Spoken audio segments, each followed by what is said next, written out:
The Masters of the Universe Origins Hordak. We're going to open up here. Kind of the main villain of the Princess of Power, sort of, even though it was in the Masters of the Universe line. Open up Hordak, check him out, talk about his figure and his character here. Do I see some other Horde members here? Really hoping to see them to go with this Hordak. The Ruthless Leader of the Evil Horde. Gotta be careful not to rip the corner of your comic when you pull it out. Here's a useless instruction module of his removable parts. Maybe these were falling apart for kids and they thought they were breaking. Pretty useless. We got the Sneak Attack comic. We got Hordak in his colors of his figure here.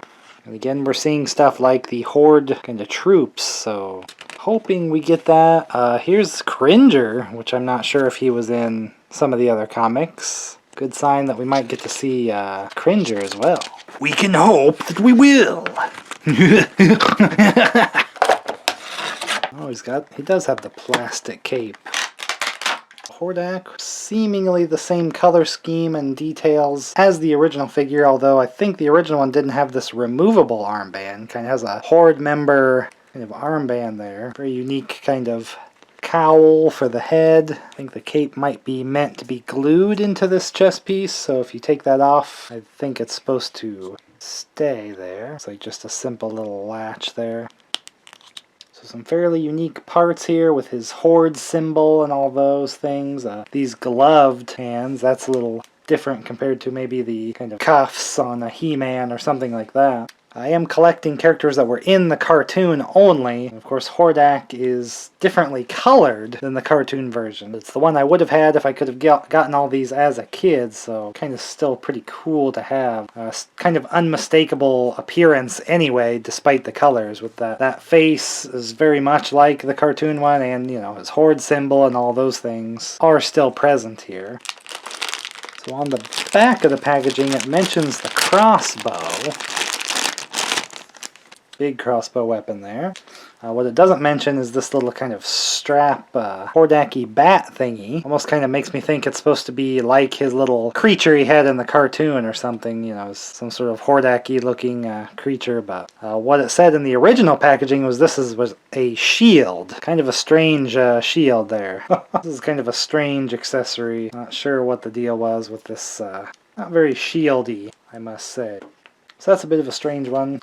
Getting kind of weird and dirty here at the bottom of this, but oh, and kind of like a burn mark on the ear. Very strange. Kind of messed up. So I guess this has some kind of function about latching it, and so what do? I guess it's just like a push it down, and it looks kind of like it shoots when it unhinges, but it doesn't actually shoot anything. I guess it's just kind of a function, makes a tiny noise, not very much. I figured there was going to be more of a snap to kind of go with the function. But again, I don't remember them using crossbows in the cartoon. I don't know why they made the crossbow thing was some big deal. All the Horde members had these kind of weapons. So as far as his accessories, maybe I would just slap this on just because it looks kind of evil and menacing, but I don't know about the big old crossbow weapon. Kind of strange, because in the show he just would transform whatever body part or his entire body into whatever weapon he wanted to use. So really he should just kind of have a switch out feature, but I guess they didn't have that kind of hashed out at the time.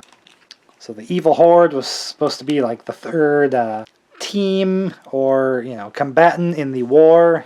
The heroes and Skeletor's evil forces. He was kind of wasn't joining Skeletor, he was just his own group trying to take over, so tried to make it like into a three-way war, but then they commandeered him as the villain for the She-Ra cartoon, which was cool. And then I always liked the Secret of the Sword movie, where it was like, Hordak is the one, you know, his place, he is the ruler, he's the king, and then the rebellion is against him. So it's kind of flip-flop from He-Man being in the royal family, the royal Eternian family being in charge, and Skeletor trying to take over. Flip that, you know, make the heroes kind of more at odds, more, you know, fighting against the bigger regime, the Horde. And that Hordak was kind of like the teacher or the master of Skeletor before, until they kind of got split up. So very iconic appearance and profile. You can't really mistake him. Very interesting face. Kind of get that main villain for She-Ra this way. So I definitely wanted to get Hordak here. A little bit of a strange coloring just because the original toy was like that. Again, so far there isn't really a lot of Horde characters coming along. So it could be in doubt if we can really get more, especially even just more She-Ra characters in general. But at least we got the big one. We got Hordak here. We got She-Ra for the heroes. So at least we got the big ones in. If we don't get any more, too bad, but I would definitely want a lot more Horde members for Hordak.